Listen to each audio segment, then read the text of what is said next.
Ma'asyiral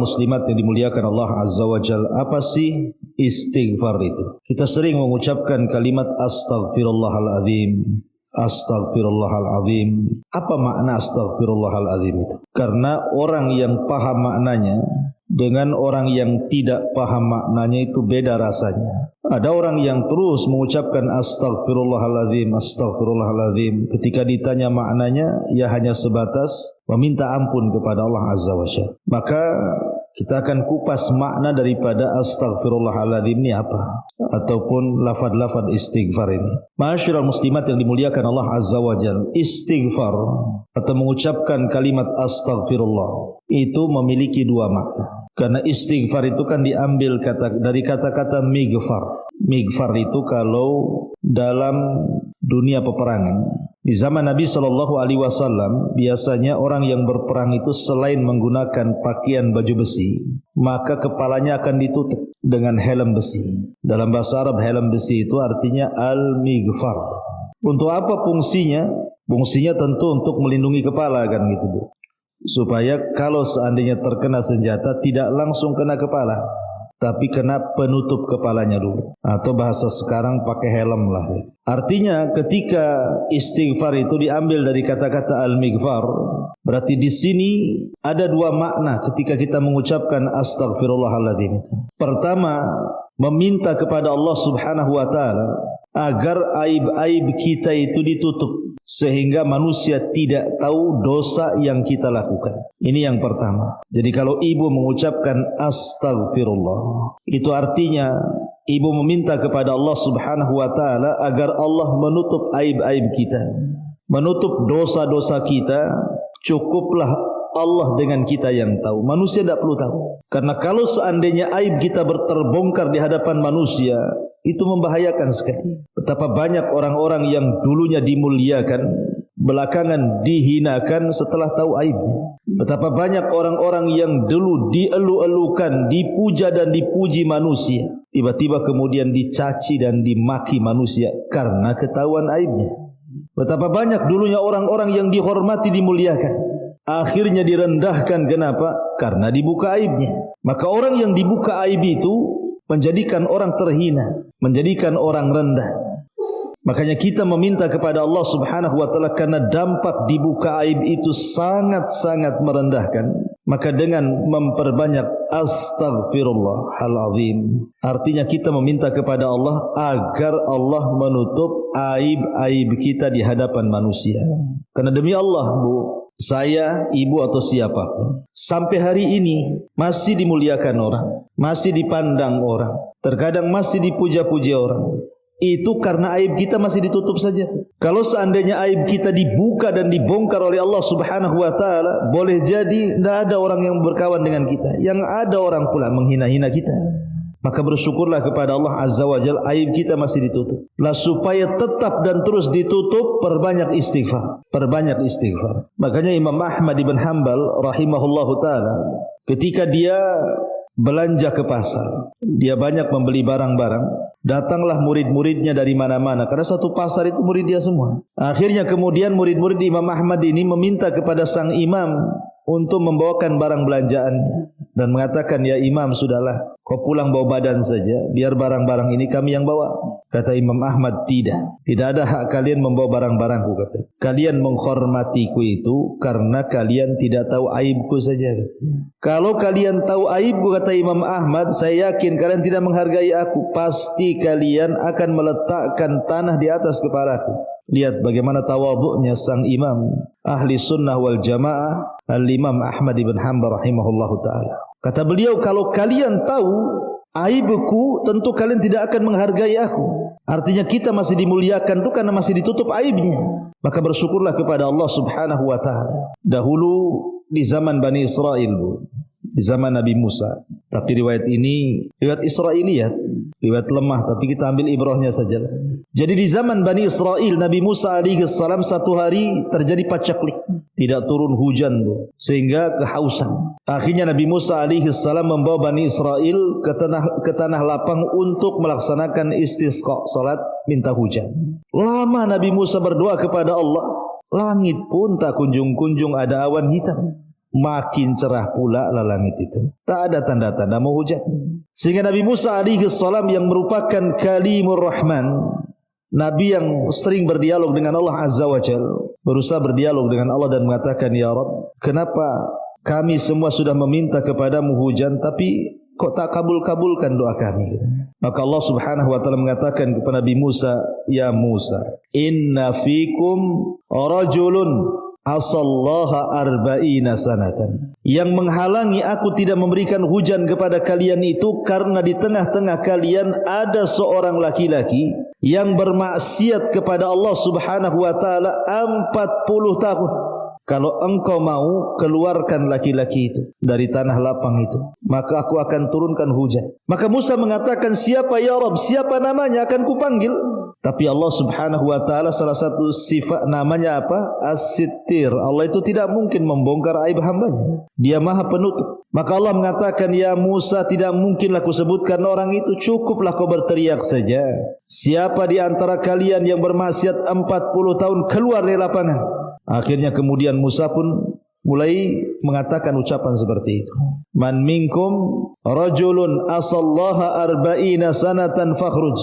Siapapun di antara kalian yang melakukan maksiat 40 hari, tolong keluar dari tanah lapang ini.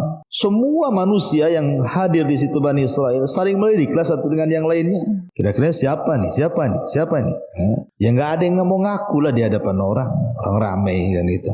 Tapi rupanya dari sekian ribu Bani Israel itu adalah satu anak muda menundukkan pandangannya ke bawah sambil menutup wajahnya. Kemudian dia merasa dan mengatakan, Ya Rabb, apakah setelah 40 tahun aku bermaksiat kepadamu, kau tutup aibku selama 40 tahun itu, tiba-tiba hari ini kau bongkar aibku sehingga semua orang tahu tentang aibku. Malunya aku di hadapan manusia, Ya Rabb.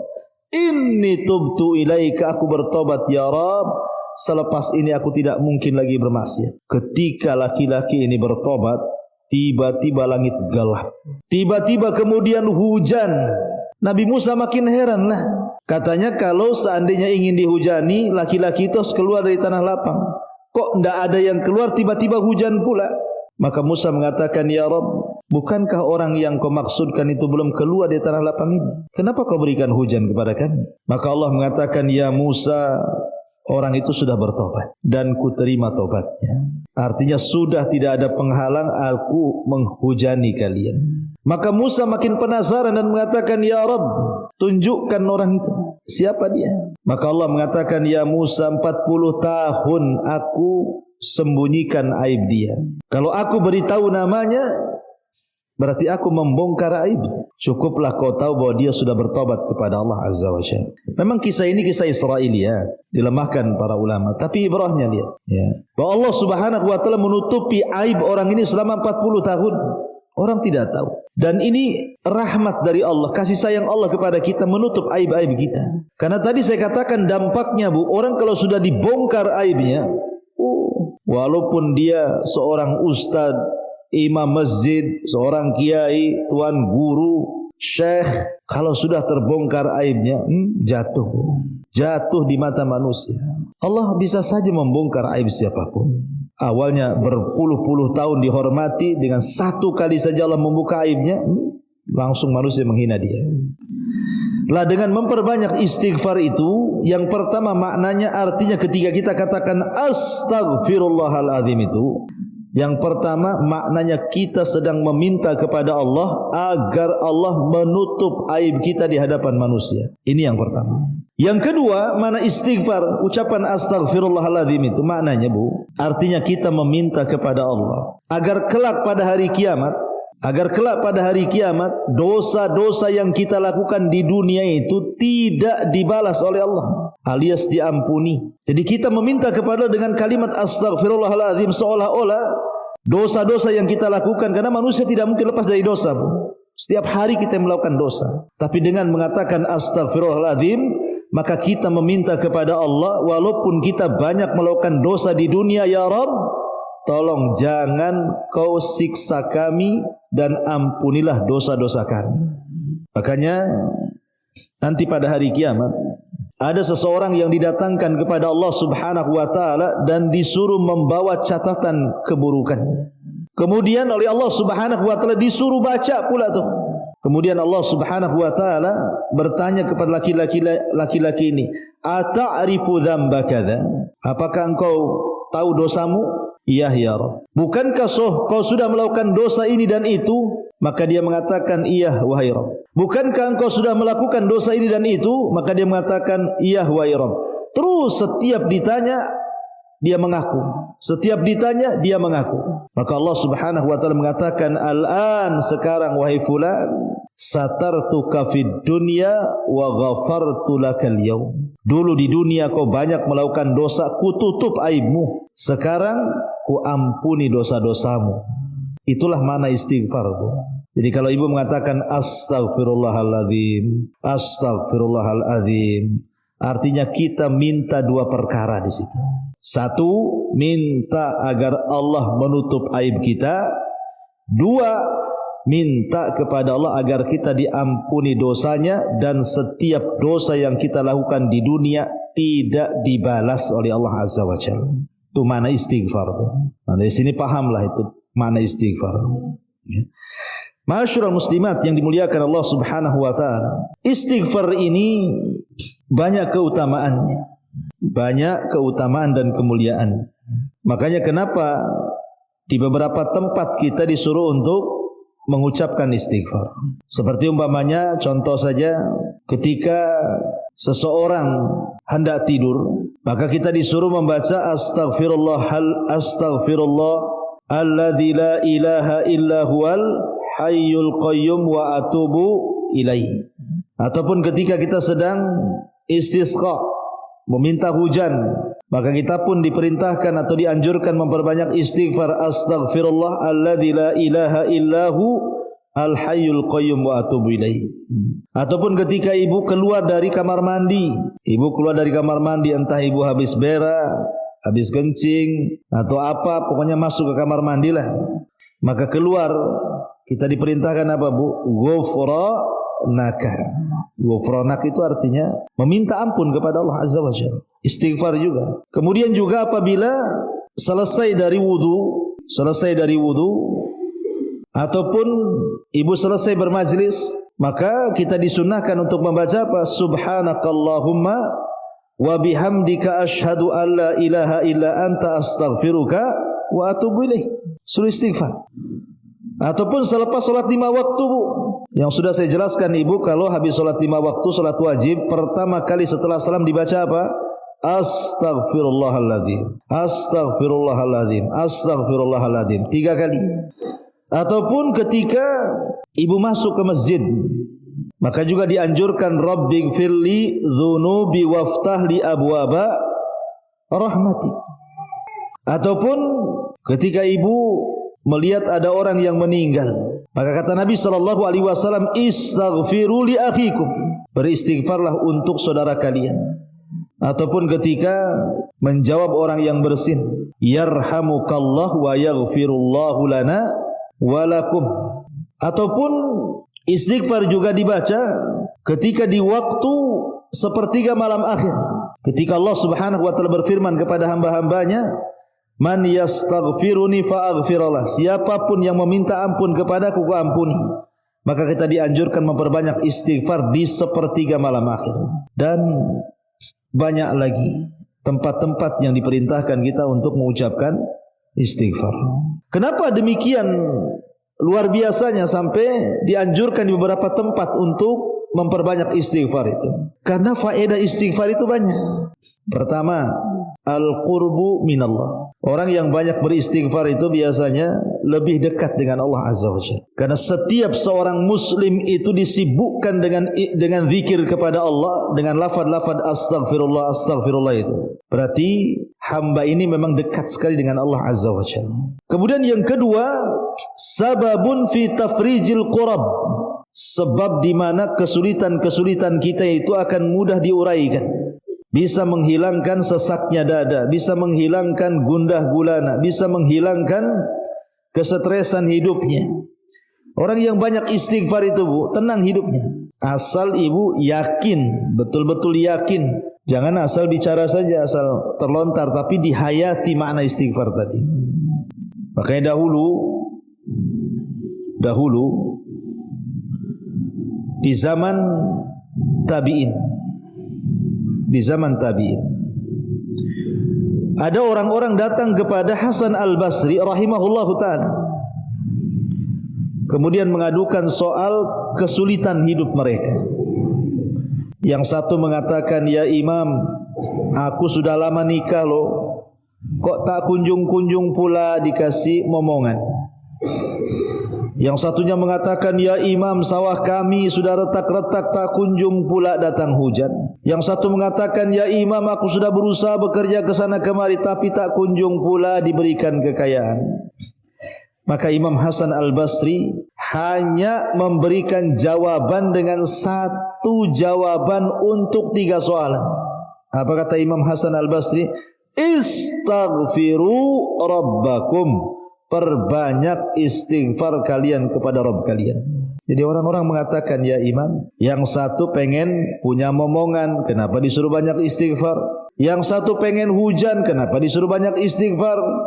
Yang satu pengen kekayaan, kenapa kau suruh istighfar? Apa tidak ada lagi jawabannya? Maka akhirnya Hasan Al-Basri mengatakan, celaka kalian. Bukankah Allah Subhanahu wa taala yang mengatakan, faqultu astaghfiru rabbakum innahu kana ghaffara yursilis samaa 'alaikum midrara wa yumdidkum bi amwalin wa banin wa yaj'al lakum jannati wa yaj'al lakum anhara. Bukankah Allah mengatakan faqultu astaghfiru rabbakum, berbanyaklah istighfar kepada Rabb kalian, karena Dia adalah Ghaffar, Zat yang Maha Pengampun. Yursilis samaa 'alaikum midrara. Kalau kalian banyak istighfar, Allah akan hujani kalian.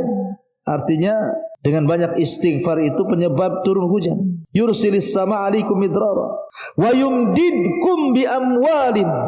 Dan dengan istighfar itu Allah luaskan harta kalian. Wa yumdidkum bi amwalin wa banin, dan Allah akan berikan banyak keturunan kepada kalian. Ini Allah yang mengatakan, kalau kalian banyak istighfar akan diturunkan hujan, akan diperbanyak kekayaan, akan diperbanyak turunan. Makanya saya katakan istaghfiru rabbakum, perbanyak istighfar oleh kalian. Karena istighfar itu faedahnya adalah menghilangkan kurang, kepenatan, kesulitan, kesetresan, dan begitu seterusnya. Kemudian yang ketiga, istighfar itu sababun fi dukhulil jannah, sebab di mana orang itu mudah masuk ke dalam surga. Jadi istighfar ini mudah sekali. Dengan istighfar ini kita dimasukkan ke dalam surga. Karena yang menghalangi orang masuk surga itu kan dosa, Bu. Karena dosa itu penyebab orang masuk neraka. Dan lawan daripada melakukan dosa itulah istighfar. Jadi kita melawan lawannya. Lawan dosa istighfar. Kalau orang berbuat dosa, melakukan kemaksiatan, ketika kemudian dia istighfar meminta kepada Allah agar diampuni dosa-dosa maksiatnya, makanya kemudian istighfar itu penyebab mudah orang masuk surga. Kemudian yang keempat, sababun fi daf'il bala, sebab di mana musibah-musibah itu bisa tercegah dengan memperbanyak istighfar. Karena Allah Subhanahu wa taala ketika bicara soal keamanan, wa ma kana Allahu liyu'adzibahum wa anta fihim wa ma kana Allahu mu'adzibahum wa hum yastaghfirun. Kata Allah Subhanahu wa taala, tidak mungkin Allah mengadab sebuah kaum kalau engkau wahai Muhammad hidup di tengah-tengah mereka, dan tidak mungkin Allah mengadab sebuah kaum kalau kaum itu terus memperbanyak istighfar. Dalam ayat ini ada 2 keamanan. Orang kalau ingin aman hidup di tengah-tengah Nabi SAW. Masalahnya Nabi sudah meninggal, berarti tinggal ada satu keamanan lagi. Apa itu? Memperbanyak istighfar. Wa ma kana Allahu mu'adzibahum wa hum yastaghfirun. Dan Allah tidak mungkin mengadab sebuah kaum sampai mereka banyak melakukan istighfar. Kemudian yang kelima, yu'addul istighfar naw'an min anwa'il ibadati allati yataqarrabu bihal abdu ila Allah. Jadi istighfar itu dikategorikan jenis-jenis ibadah yang dengan itu kita mudah berhubungan dengan Allah Subhanahu wa taala. Kemudian juga yang nomor 6, inzalul amtar, Wal arzaq in anil ibad. Dengan memperbanyak istighfar itu menyebabkan turunnya hujan dan turunnya rizki yang banyak kepada kita. Dan juga salah satu manfaatnya adalah Allah berikan kesehatan dan kekuatan badan. Terkadang Bu, kita ini menjadi sehat dan kuat itu terkadang menyandarkan pula kepada sebab. Beli vitamin banyak-banyak, konsumsi vitamin banyak-banyak, beli obat banyak-banyak, telan, ya kan? Kebanyakan kita begitu kalau ingin sehat seperti itu, atau olahraga gitu ya. Dia lupa bahwa ada perkara yang lebih hebat dibandingkan minum pil, makan vitamin, ya. Apa itu? Istighfar. Istighfar ini bisa menambah kekuatan dan kesehatan badan, karena Allah yang mengatakan wa yazidkum quwwatan ila quwwatikum. Ketika Nabi Saleh berdakwah ketika Nabi Hud alaihi salam berdakwah kepada kaumnya, Nabi Hud mengatakan apa? Ya qaumi astaghfiru rabbakum. Hei kaumku, perbanyak oleh kalian istighfar. Kemudian kata Nabi Hud, manfaatnya apa? Wa yazidkum quwwatan, karena sebab istighfar itulah akan menambah kekuatan kalian. Jadi kalau ingin sehat, perbanyak aja istighfar. Ma'asyiral muslimat yang dimuliakan Allah Azza wa Jalla. Kemudian juga yang nomor 7, man'u nuzulil masaibil lati qad tusibul insan, bisa mencegah turunnya musibah-musibah, entah tsunami, entah banjir, entah gempa, entah apalah pokoknya. Maka dengan banyak istighfar itu bisa mencegah musibah-musibah seperti itu. Kemudian yang nomor 8, sababun fis syifa, sebab kesembuhan. Jadi istighfar itu bisa jadi obat. Kemudian yang nomor 9, istihqaq wa nailu rahmatillahi azza wa jalla fid dunya. Maka dia akan mendapatkan banyak kasih sayang Allah Subhanahu wa taala di dunia wal akhirati, dan akhirat, sebagaimana Allah mengatakan ya qaumi lima tasta'jiluna bis sayyiati qabla al hasanati laula tastaghfirunallah. Di sini syahidnya, kalau kalian beristighfar kepada Allah, la'allakum turhamun, tentu kalian akan mendapatkan rahmat Allah Subhanahu wa taala. Kemudian yang nomor 10, sababun fi takfiris al-katsiri minal akhta', sebab orang itu mendapatkan ampunan yang banyak. Jadi kesalahan-kesalahannya akan dihapus oleh Allah Azza wa Jalla. Dan tentu yang paling besar adalah sababun fi najati minan nar yaumal qiyamah, sebab terbesar kita terselamatkan dari api neraka pada hari kiamat. Taib ma'asyiral muslimat yang dimuliakan Allah Subhanahu wa taala. Inilah manfaat, dan banyak sebenarnya manfaat istighfar ini sebagian kecil saja. Adapun lafaz-lafaz istighfar sebagaimana dikeluarkan Imam Bukhari, Nabi itu paling banyak mengucapkan Rabbighfirli wa tub alayya innaka antat tawwabur rahim. Ini lafaz yang paling sering dibaca Nabi. Rabbighfirli wa tub alayya innaka antat tawwabur rahim. Ya Rabb, ampuni dosaku, ampunilah kesalahanku, karena Engkau zat yang maha penerima taubat dan maha pemberi kasih sayang. Ataupun Rasul juga mengajarkan lafaz istighfar yang lain. Astaghfirullah alladzi la ilaha illa huwal hayyul qayyum wa atubu ilaih. Itu juga di antara lafaz yang diajarkan Nabi. Ustaz, dua-duanya panjang, yang pendek lah. Yang pendek astaghfirullahaladzim lah, yang pendek itu yang paling mudah ya. Astagfirullah. Al-azimnya dibuang, pendek lagi itu. Astagfirullah. Gitu ya. Itu kan yang paling pendek lah. Astagfirullah wa atubu ilaihi. Ya. Ma'asyiral muslimat yang dimuliakan Allah Azza wa Jalla. Tapi dari semua istighfar, karena semua para nabi Bu, baik Nabi Nuh, Nabi Saleh, Nabi Musa, dan semua para nabi, kalau kita membaca Quran itu, mereka senantiasa beristighfar dan menyuruh umatnya untuk beristighfar. Makanya Nabi kita saja, sebutkan oleh saya Muslim itu, dalam sehari Nabi SAW tidak kurang dari 100 kali, 70 sampai 100 kali, tidak kurang dari 2 angka. Rasul membaca astagfirullahaladzim. Itu Nabi Bu, kan? Karena memang rahasia istighfar luar biasa. Tapi dari semua, sekali saya katakan, dari semua lafaz-lafaz istighfar yang diajarkan kepada kita Bu, maka ada satu lafaz yang merupakan rajanya istighfar. Rajanya istighfar. Apa itu? Sayyidul istighfar. Allahumma anta rabbi La ilaha illa anta khalaqtani wa ana abduka wa ana ala ahdika wa wa'dika mastata' a'udzu bika min syarri ma sana' abu'u laka bi ni'matika 'alayya abu'u bi dzambi faghfirli fa innahu la yaghfiru dzunuba illa anta. Siapapun yang membacanya di pagi hari, kemudian Allah takdirkan dia meninggal sampai sore hari, maka dijamin masuk surga. Kalau dia baca di sore hari, Allah takdirkan dia meninggal sampai pagi, maka dipastikan masuk surga. Ini sayyidul istighfar. Ya Allah, Engkau adalah Tuhanku, tidak ada sesembahan yang berhak kecuali Engkau. Engkau yang menciptakan aku, sedangkan aku adalah hamba-Mu, dan aku di atas ikatan janji-Mu, dan akan menjalankan dengan semampuku. Aku berlindung kepadamu dari segala kejahatan yang telah aku perbuat. Aku mengakuimu atas nikmat-nikmatmu terhadap diriku, dan aku mengakui dosa-dosaku kepadamu. Maka ampunilah aku, sesungguhnya tiada yang mengampun segala dosa kecuali Engkau ya Rabb. Luar biasa isinya sayyidul istighfar. Makanya kenapa kemudian keutamaannya luar biasa. Ma'asyiral muslimat yang dimuliakan Allah Subhanahu wa taala. Sebagian ulama membahas, kalau seandainya seseorang itu melakukan dosa, kemudian dia mengucapkan astaghfirullahaladzim, apakah dosanya semata-mata mengucapkan astaghfirullahaladzim itu langsung diampuni? Maka ulama mengatakan tidak langsung diampuni, Bu, sampai dia betul-betul meninggalkan dosanya. Sebab kalau seandainya dia melakukan dosa, kemudian dia istighfar, kemudian melakukan dosa yang sama, kemudian istighfar, dan begitu terus, ini namanya talaub. Main-main namanya. Main-main dengan taubat namanya. Jadi istighfar yang seperti ini tidak ada manfaatnya. Makanya ulama mengatakan al-istighfaru ma'al israr taubatul kadzdzabin. Beristighfar tapi dia pun melakukan terus dosa yang sama, itu taubatnya para pendusta, Bu. Itu taubatnya para pendusta.